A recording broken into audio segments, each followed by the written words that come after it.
It's the year 2029 AD, and a madman controls the largest city in America. When reports have reached the Emperor Garuda, he feels an inner chill, for he knows the invaders are ninja. In Shadow of the Ninja, from our good friends at Natsume, released in 1990. Natsume. Let me tell you a story about Natsume, viewers. Natsume is a great company.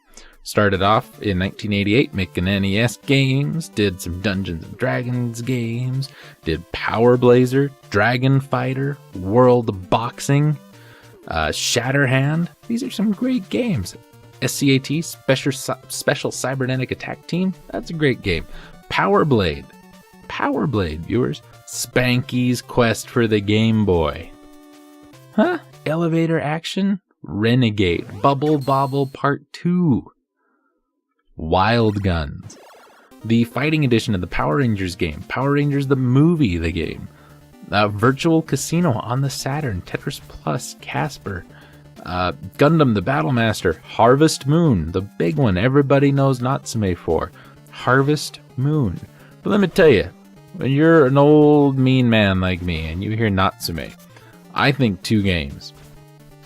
I think Shadow of the Ninja, and I think Abadox. And both of them are damn fun, and both of them are damn hard.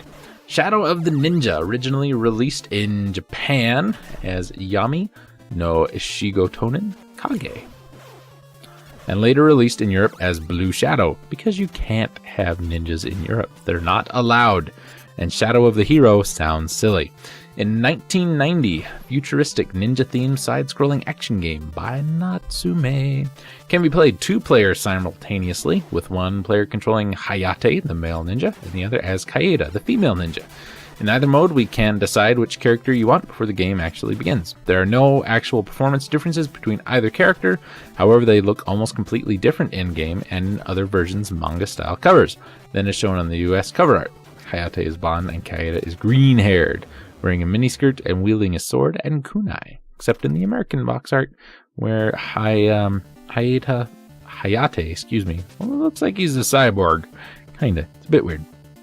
Anyway, run, crouch, climb ladders, attack, jump, just like in side-scrolling action games. How about that? As well as being able to hang onto overhangs and move under it. Kinda like Run Saber. If the player has more than half of their vitality remaining, you can hold a special attack by holding a button for an extended period, summoning a thunderstorm that will damage all on-screen enemies, but will cost roughly half of your maximum health. Our default weapon is a katana, which can be traded into other weapons. One of them being a chain sickle thing. There's a name for it. I can't think of what it is.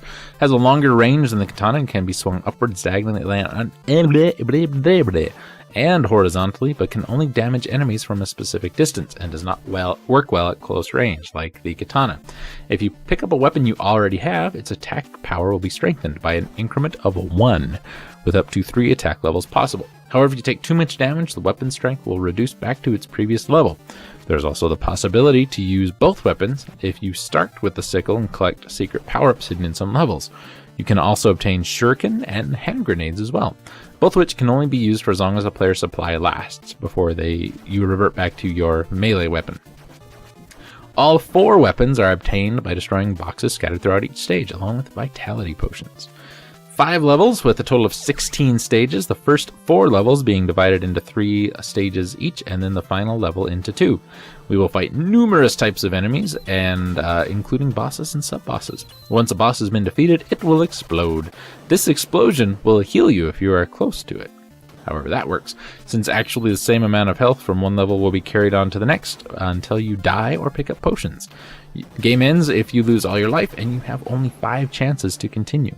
If 2 players are playing the game, your continues are shared, so don't screw it up. Natsume began development of a Game Boy version of Shadow of the Ninja following the original NES release. However, the publishing rights were picked up by Tecmo, and the title was subsequently revised as a Ninja Gaiden spin-off titled Ninja Gaiden Shadow, also developed by the Nagoya division of Natsume. The game was also retitled in Europe as Blue Shadow. GamePro ran a contest in 1991 awarding 10 readers a free copy of the game. The magazine stated the 10 giveaway copies were an exclusive edition which had a password feature not included in any of the retail versions, though no one has yet been able to confirm that or confirm that they actually own a copy.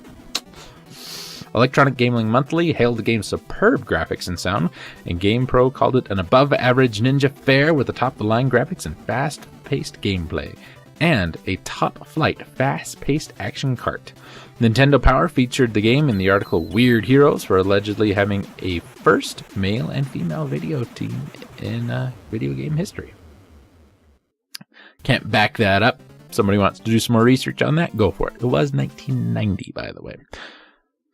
Fantastic game. Fantastic game. It's Natsume. It's going to be good, but it's Natsume on the NES. It's going to be hard. It's beatable, but I mean, everything anybody says in this reception thing, just perfect. Superb graphics and sound. Great gameplay, great control, good challenge, good variety of special weapons that you can power up. Hard bosses, but not, oh my god, it's impossible to beat you hard bosses. One of the stages has some spinning gears a la Castlevania 3 before Castlevania 3 came out and looking better. Yes, I said better than the gears in Castlevania 3. If you have played Castlevania and Castlevania 3 and you liked it and you're like, what else could I play? Play Shadow of the Ninja.